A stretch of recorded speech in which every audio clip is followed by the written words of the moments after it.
next up we have the gold cards. Multicolored.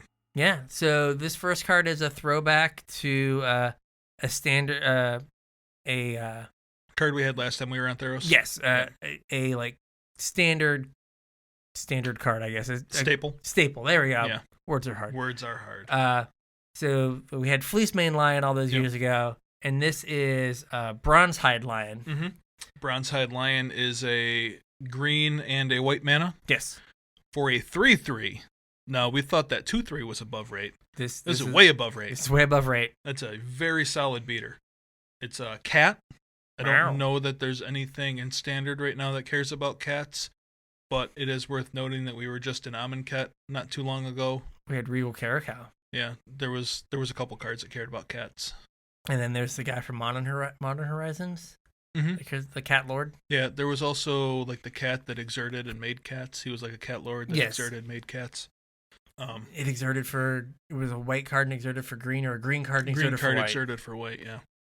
Not that I think there's a competitive cat tribal deck, but it might be something if you're so inclined. That if you love yourself some cats, yeah, have at it. I just adopted a kitten. I'm not going to play a cat deck. No. No. So this has a full text box also. It does. It says, for a green and a white, it gains indestructible till end of turn. That's pretty good. That's very good. Yes. So it dodges removal spells. It doesn't care about combat. Yeah. Very good. It also says, when Bronzehide Lion dies, return it to the battlefield.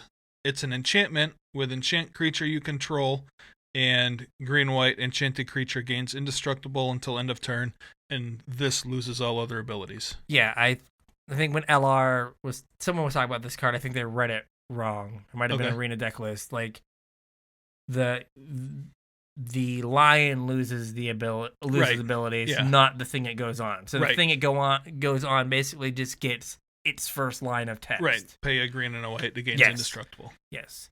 So because like where the comma is matters. Yes. So, yeah. And where the quotation marks go.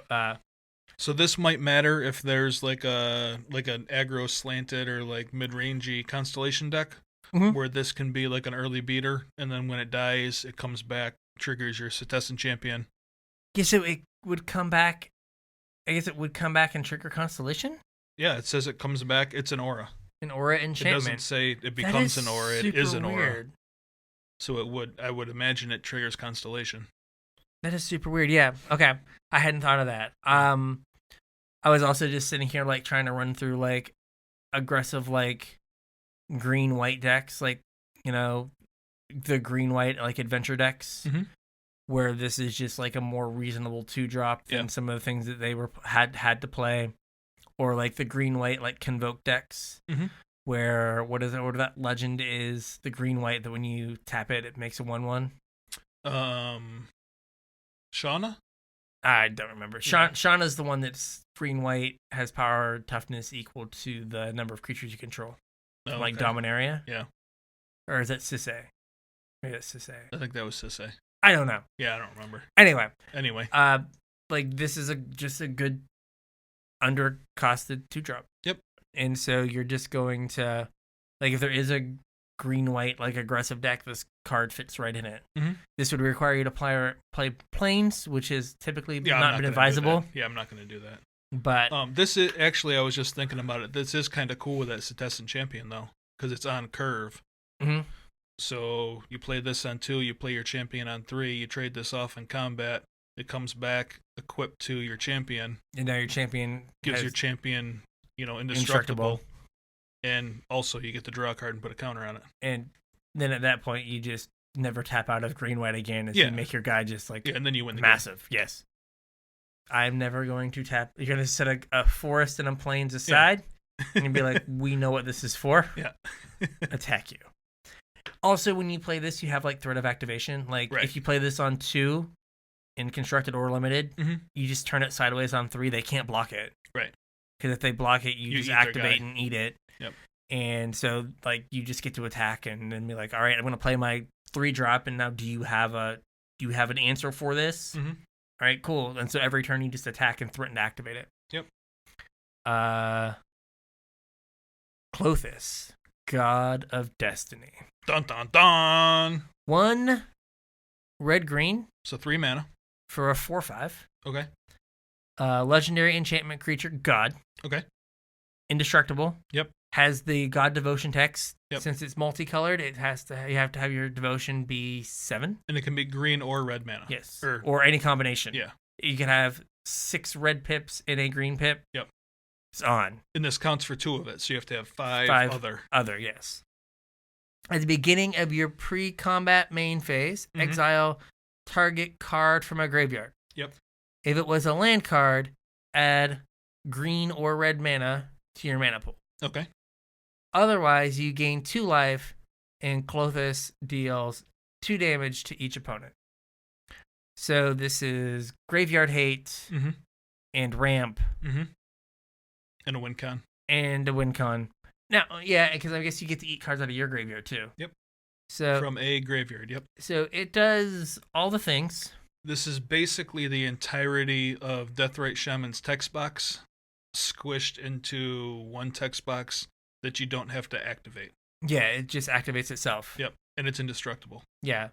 I mean, the Gruul aggro decks, getting to go like Pelt Collector into what is that red green card with Riot? Zerta Goblin. Zerta Goblin. Or there's the green 2-drop. Barkhide Troll.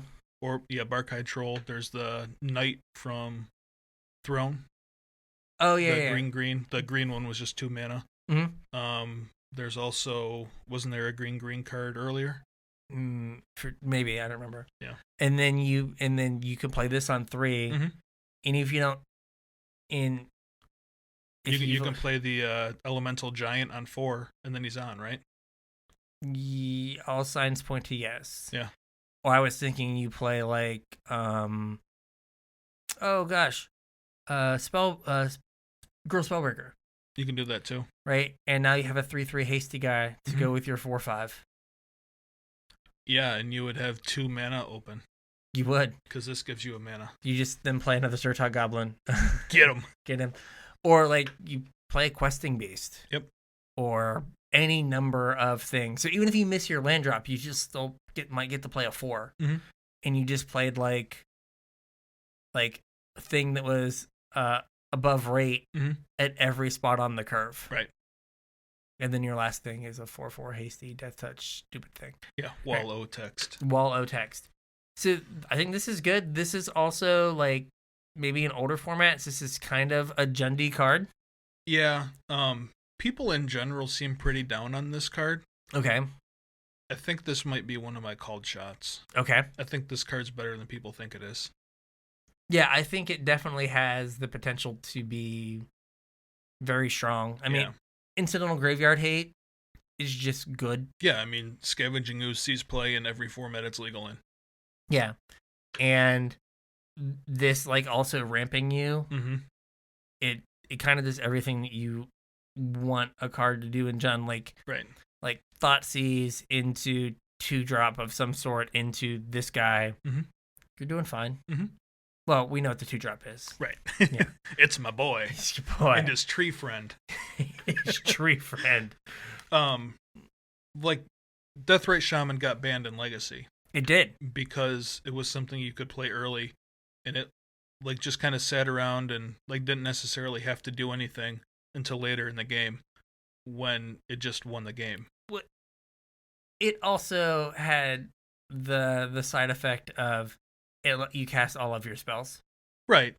So it fixed your mana. This doesn't let you play like a 4-color deck. Yeah. Right. It does kind of like limit you to like a lane.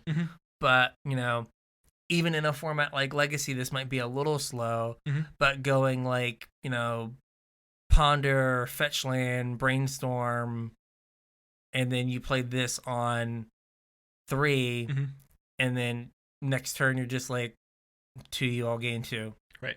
I'll just eat all the stuff I put in my own graveyard, and I'll eat your stuff if I need to. Yeah. Right. And like just it being kind of this like just an enchantment Mhm. can be a powerful Indestructible. effect. An indestructible enchantment can Yeah. be a powerful effect. Yep. So And then, like I said, if you can turn it on, like a 4 or 5 beater's nothing to scoff at, No, it's especially good. for 3 mana. yeah, And I don't think like 7 Devotion's super hard by turn 4 in standard. no, I think or that there's Pioneer enough or Modern or yeah, I think there's enough Gruul cards that this just will be on Mhm. in those like in those aggressive Gruul decks. It's just gonna be a thing. Yep. So So I think the card's good. yeah. All right, now this one, I'm just gonna sit back, relax, and let the master talk. Yep. So this card's name is James Karsten, James, yes, and he just sits down and eats the board yes, in your hand, in your face, and yes. the table, and probably some dice. Should I be worried that we travel that James Karsten eats hands and faces and stuff? Like I like my hands and my face. Well, just keep him away from games of Magic. I'm gonna like hang out at like I'm gonna wake up in the middle of the night and you're gonna have a bib on and like barbecue sauce on my hands. We'll start small, just a finger. Okay. Oh, that's much better. Yeah. So this is Croaks, Titan of Death's Hunger. Hungry death. We thought we were gonna get a cycle of these. It turns out we got 2 of them. Yeah. But they're both great. Yes. We'll talk about the other one in a minute. This is a black and a red mana, 2 mana 2 mana.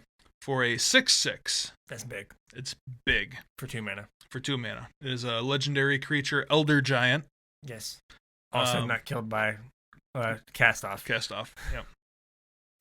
When Croxa enters the battlefield, sacrifice it unless it escaped. Okay. This is kind of cool text. Like we've never seen something that was templated this way. You know what I just thought of? It's Evoke. Oh, it is Evoke. It's Yeah, that's cool. Yeah, it's Evoke. So Kind of like backwards Evoke. well, yeah. yeah. Where Evoke was a different cost, and you got the ETB and sacrificed it. Its casting cost is effectively its Evoke cost. Yeah. So it's just an Evoke cost. Yeah, that's cool. So when you cast this, you're not going to get a 6/6 the first time. No. You have to bring it back from your graveyard. But you sacrifice it unless it was escaped, so you can't reanimate it either. Yes. Otherwise, it just goes back to the graveyard again. Yes. You really can't like cheat it into play at all. Yes, you which have is kind to of cool. escape it. Yes. And both of the Titans are templated that way. Whenever Croxa enters the battlefield or attacks, Yes. that's important. It's very important. Each opponent discards a card, then each opponent who didn't discard a non-land card this way loses 3 life. Yes. So you're incentivizing your opponent to discard lands? No, if they discard a land, they take 3. So if they discard a land, they take 3. So you're incentivizing them to discard spells. No, if they didn't discard a non-land, they'd lose 3. So if they discard a land, they didn't discard a non-land card. Why am I having problems with this? I don't know. I'm having problems with it too all of a sudden. Yeah. I thought I had it. Okay.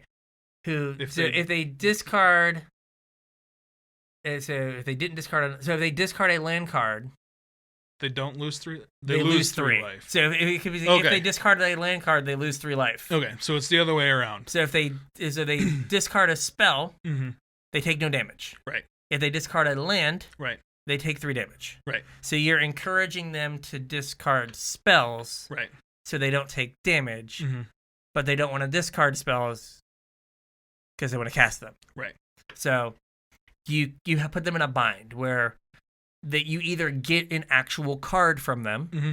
or they take 3. Right. That's an awful lot for 2 mana. That is. Even if you forget about the 6/6 body completely escaping from your graveyard. Yeah.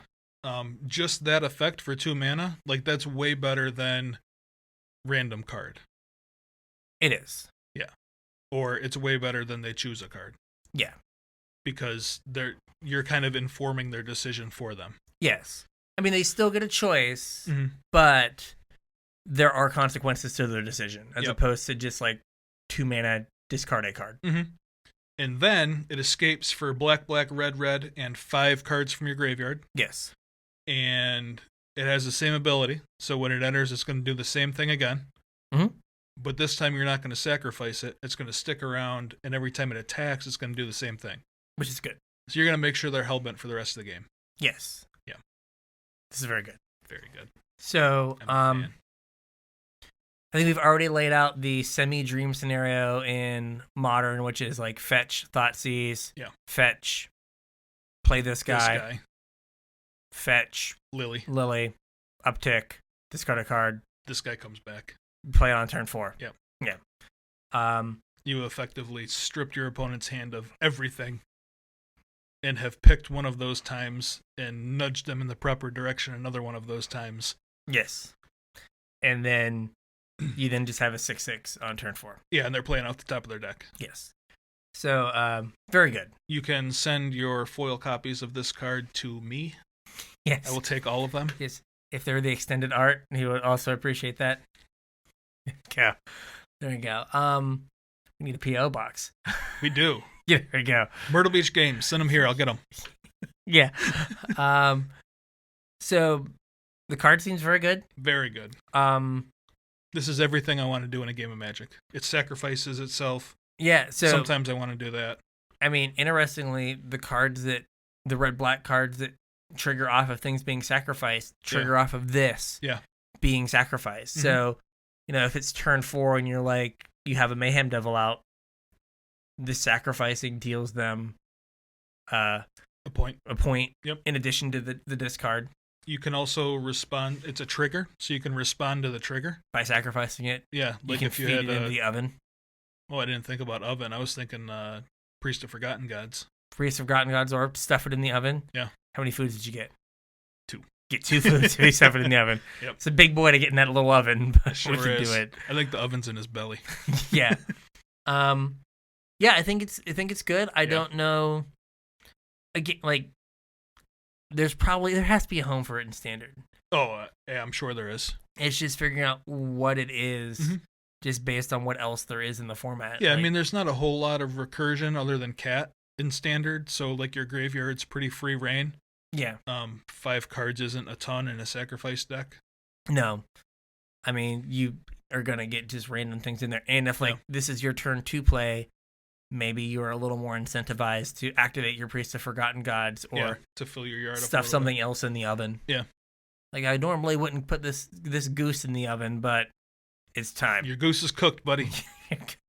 I see what you did. That was very, very good. I didn't even see that coming. Also, like, Priest pays for half of this as escape cost. Yeah, you get black. Yeah. Pretty good. Yeah. I dig it. All in all, yeah, like if you turn 1 cat, turn 2 priest, or play this, respond to the trigger, eating the cat in this, you get 2 of their cards. Yeah, 2 discards and 2 life and 2 mana. And if they discarded a land to the giant, you end up dealing 5 to them. 5 damage. Interesting. I like it. Yeah. There's a lot going on there. I like it. Yeah. There's a lot going on. I'll see you in Richmond with him. Yeah. Yeah. Good deck building, everyone. I'm taking this and I'm putting 56 cards around it, and we're gonna see what happens. We'll see what happens. It's early in the format. You can get away with that. Yeah. Next we have Cooteros, Hound of Athreos. Yeah. What's this guy do? He's 1 white-black for a 3/3. He's a legendary creature hound. Because we don't have dogs in Magic. Right. I don't know if you guys knew that or not. There are no dogs in Magic. Only hounds? Only hounds. Cats and hounds. Yep, that was from Homelands, I believe. All the way back in Homelands, we got our first hound, and there haven't been dogs since. Strange. Yep. This creature continues the long and storied history started with Questing Beast of if you have 3 heads. You have 3 keywords and 3 abilities. 3 keywords and 3 abilities. Yeah. Well, does he only? I guess he kind of technically has 3 abilities. Well, the first is keywords. It has the ability keywords. So this is Vigilance, Menace, and Lifelink. Yep, 1 for each head. Creature cards in graveyards can't enter the battlefield. And players can't cast spells from graveyards. So it's a lot of Grafdigger's Cage. On a 3/3, it's not quite all of Grafdigger's Cage, but it's close. It's like Ground Seal. Yeah, I mean, like you said, though, it's on a 3/3. Yeah. For 3. Yes. Which is, like, above rate? I think it's, like, at rate. Like, I don't know, I'm pretty happy with a 3/3 for 3. We get, like, 2 and a green 3/3, like, common vanilla no text all the time. Do we? Yeah, like we had. I guess we do. Yeah, it's like there's one in this set. I'm pretty sure. Okay. So like it's like a 3-mana. Not in white and black though. Not in white and black, but it's gold, so we get a little something for your work. Something. Yeah, but it's the keywords are fine. Like if there is an escape deck, like this could make its way into main decks where it's just like a random game 1 hoser. Well, and it's not like having to play a Grafdigger's Cage where it doesn't do anything. Right. It still attacks and blocks. Yeah. And like we just said, the Titan is good. Yes. The other Titan is good. This stops both of them. Well, I mean, it stops parts of both. You still get their first side. Right. And I mean, if you're playing red black, it's super dead. A 3/3 is not an impediment to you. If you're playing green blue, it's a problem. Turn it to an elk. Oh wait, can't do it. Thank God. You can do it. Kenra's transformation, man. Then I've got to play Kenra's transformation. I want to turn. You said you couldn't do it in green blue. I'm just saying you can. Fine. You could turn into transmutation. Yeah, turn into a frog. I could also turn into a fish. You could also turn into a fish. Is it? Ichthy something. Yeah. I know ichthyology, but I can't think of how they like chopped up. Yeah, I don't know. It's weird. Turn into a fish. So. I don't know. I think he's like, if there's like a mid-range white-black deck, he probably sees play at no additional cost. Like, there's no downside to him. A guy that gets stuffed into your green-black deck, yeah. And if graveyards matter, which I'm pretty sure they will, yes, he's pretty good. Yeah, I mean, especially with like again, we have all the Golgari. Like, not that Undergrowth is a standard playable mechanic, right? But the enablers from Undergrowth happen to enable all these guys. Mm-hmm. So like the pieces are there to make graveyard decks a thing, and this is a way to like combat it. Like I think we've mentioned this before. We were like, I wonder why they put Leyline of the Void in Grafdigger's Cage. Weird. Like, in the same set. Randomly in Core 20. And then, 6 months later, it's like, here's all this ridiculous graveyard stuff. Now we know why.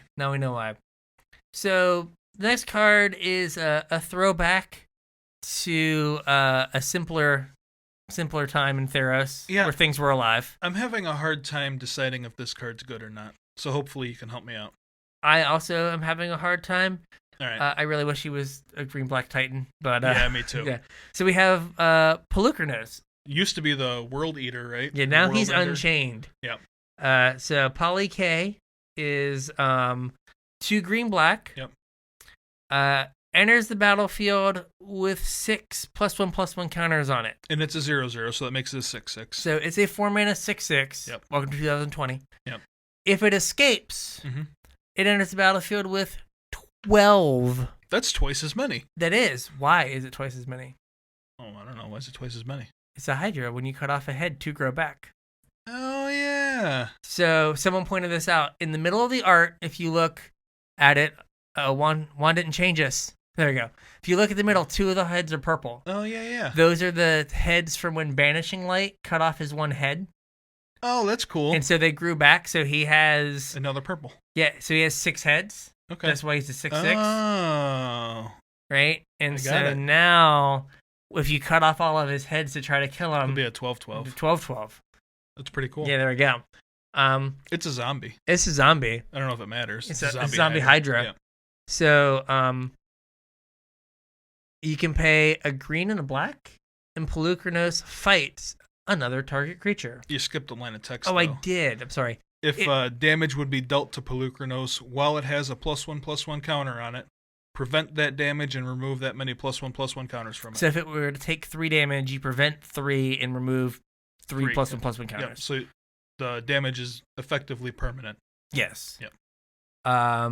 So 1 green black, it fights something, which is going to make it smaller. Which is going to make it smaller, but it has escape for 4 green black. Exile 6 other cards from your graveyard, and it comes back as a 12/12. Yes. which then gets to munch on a bunch of things. Right. Yeah, I feel like this card is just too slow. It does feel slow in the fact that, like, if it was, is it Phantom Tiger? Oh, I don't know. It's like the original set of these creatures that like came in with +1/+1 counters, and you prevent all the damage and remove a counter. Yeah. This being removing all the counters, it's just like awkward. Yeah. Now there was it Ugin's Conjurant. Yeah. And like that had X +1/+1 counters, and you remove that many counters. And that card was like super awkward to play against in limited, right? Because you'd be like, attack with my 6/6 or whatever, and they're like, okay, or they're my 5/5, and they're like, block, kill it, still have a body left over. Yeah. And you have the same thing here where you're like, block your questing beast, have a 2/2 left. Right. Activate for 3. That's true. It gets around Death Touch because you're preventing the damage. So I don't know. It comes back to wait, but Questing Beast, doesn't it say damage can't be prevented? Oh God, you're right. So it doesn't work with Questing Beast. No, that's like a billionth line of text. I forgot. I think the problem is like it doesn't have haste. Right. It doesn't have trample. It doesn't have Death Touch. It doesn't have anything. Like if it was just, it's not a Flying Hydra. No, if it was just like it doesn't draw you cards. Right. I mean, think about like Stone Coil Serpent. Right. Doesn't get played in standard. Mm-hmm. It's colorless. It'd be a 4-mana 4/4 that has reach, trample, and protection from multicolor. And protection from this. Yeah, and so like it doesn't really see play in standard. Right. And this is kind of in the same vein. Yeah. Where just like, a 6-mana no evasion doesn't get played. Right. So I don't know if this gets played like if the fightability is good enough. Mm-hmm. But you're rarely going to get 2 things that matter. Yeah, and like what happens if this eats a removal spell before you untap to activate it once? Yeah, like you just don't get anything. Yeah. And like standard creatures don't get to not get anything. Right. This also fails a very important test in standard. Yeah, what's that? Gets bounced by Teferi. It does. Right, like Questing Beast gets to get in for 4. Right. This, you spend your 4 mana, and they're like, Teferi, bounce it. Yeah. And you're like, oh, I didn't get anything out of this, which is a problem. So, like, 4 mana 6/6 is good if keyword big is good. Yes. I don't think keyword big is good. I don't think keyword big is good either. So what kind of crazy world do we live in where a 4 mana 6/6 mythic isn't good enough to see standard play? Welcome to play design. Welcome to play design. Teferi, Oko, need I go on? Like, this is a power level that we're okay with. Yeah, like this is not good enough. Yeah. Well, I mean, for a long time, right? Standard was very much about creatures that came in with something. Like we started just stapling spells to creatures. Yeah. And if your creature doesn't have a spell stapled to it, it's not good enough. Yeah. And like Questing Beast, the spell that's stapled to it is like Expedite. Haste. Yeah. Where the spell tabled to it is like Giant Growth. Yeah. And that's like not good enough. Like, because if it was a 4 mana 4/4, like that's what Polukranos used to be, a 4 mana 5/5. Yeah, that's what it was last time. He had 5 heads. Until one of them got banished. Yes. Now it's a 4 mana 6/6. And like Polyk was kind of playable. Polukranos has played a bunch. Okay. The card saw a ton of play. And it was the backbone of the red-green monsters deck. But the fact that its monstrous ability lets you get a bunch of stuff. Oh, yeah. It just lets you machine gun the board. Yeah, this is not going to do that. No. So it's not going to ever be like a 3-for-1. Right. So yeah, I think that it's neat. I think that it'll be like a house in limited. But I don't... Oh, yeah, this card's unbeatable in limited. Yeah, I don't know if you like have a deck. Yeah. For standard. Yeah, I'm not sure. All right. The next one I'm going to let you tackle. Uru, this is your boy. Titan of Nature's Wrath. Yep. So it's 1 blue-green for a legendary creature, Elder Giant. Yep. It is a 6/6. When it enters the battlefield, sacrifice unless it escaped. Yep. So same text as the previous Elder Giant. Croaks. James Karsten. James Karsten, yes. Eater of hands. It faces. Tables and libraries. So... Whenever Uru enters the battlefield or attacks, You gain 3 life and draw a card. Then you may put a land from your hand onto the battlefield. So they've taken Healing Salve and Growth Spiral. or Explore, right? Sure. And smushed them together. Well, no, it's not Explore. It's Growth Spiral. It's Because you have to play the land as it resolves. You can't play it later in your turn. Oh, okay, fine. So Growth Spiral. So they smushed them together, and they were like, "Yeah, this is a card that seems reasonable." Mm-hmm. And then Escape is green, green, blue, blue. Yep. And exile 5 other cards from your graveyard. Yep. So basically the same text as croaks, Yes. except this one draws you a card, gains 3 life, and lets you play an extra land. Yes. So, again, if you're gonna any deck that plays Growth Spiral has to at least look at this and think about cutting a Growth Spiral or 2 to fit some of these in, because it just gives you a way to win the game with Right. your Growth Spiral. Yeah. Again, like Lotus Field is a little awkward because like the ideal Lotus Field thing is turn 3, like tap your 2 lands that you have to sacrifice to do something with the mana and then play your Lotus Field. And this is a 3-drop, so it doesn't let you use that mana effectively. It's also awkward because like Lotus Field can't cast it. Yeah. But it's just a big that you can play later. Oh yeah. And also, what was I gonna say? It was smart. It probably was. It's probably gonna I'll be take very your word smart. for it. Let's say Thorn Lieutenant, Cavalier of Thorns. Okay. There you go. Puts 5 cards in your graveyard. Oh yeah. Right. So you like use this on turn 4 to ramp into your Cavalier of Thorns. Yeah. Then Cavalier of Thorns gives you Food for the escape. Yeah, most of the food you need for the escape. Yeah. And then you get to play this, so you get to be like, here's my 5/6 reach, here's my 6/6 6/6 that is gonna gain me 3 life and draw me a card and let me play more lands. Yeah. It's very much like doing the stuff that the blue-green cards have done for the last like year, which is just ramp ridiculously hard and been awesome. And like it buys you time. Yeah. Right? Like it's frustrating when you're playing your blue-green ramp deck and you die. Right. You're like, oh man, if I had one more turn. This just gives you one more turn. Well, yeah, 3 life is often another turn. Yeah, and you're just like, oh, now I can play my Krasis for 8 and gain 4 more life, Get and right that's back in the game. another turn, Yeah. and you can never attack now. And next turn, I'll make a 6/6 and gain 3 more life, and you just dig yourself out of the hole super fast. So yeah, I mean, like especially in green and blue, it's not outside the realm of possibility to like cast this from your hand and then escape it back. Yeah, as long as a question how many cards you have in your graveyard, but like that's where cards like again Cavalier of Thorns or like Tameo, right? You're just like just plus actively like mills. Throw some cards in your graveyard, and now this is gonna be on. Yeah.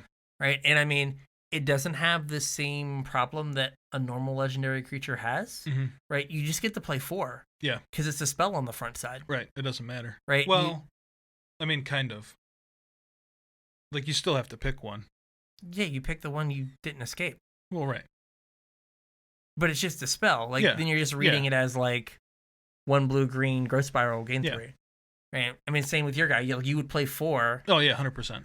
Because you're just like, all right, cool. Like, discard a card, take 3. Yeah, I mean, what I meant like was for like sacrifice shenanigans.